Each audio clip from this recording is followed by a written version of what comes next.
Oh, fried rice. That's fried rice, bitch. Here's the noodles.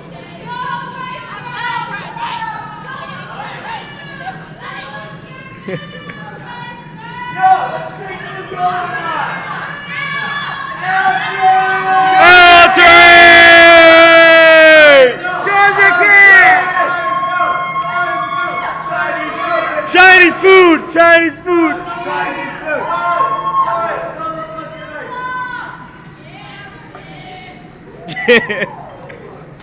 Show your boob!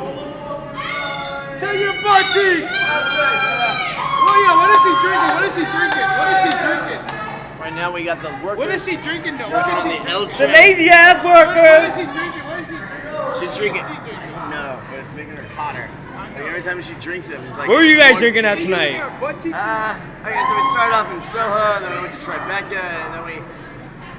Tribeca? Where the fuck did we go? Some cab took us a penny farthing. All I know is I have been drinking since 5 o'clock this afternoon because of this man right here. This guy! You're to blame! He's all the right? blame. Hey, you're to blame. Had to There's get his the blame ass too. on a plane and take himself all the way to California, from California right out to Cali! New York City, Yeah! and make sure I'm getting drunk tonight because we're going on the L train. Good job. You did a good job today. You did a good job. Right next to you. No, the one right to the right. Chinese food! L train. I mean L train. The L train. That's what's up.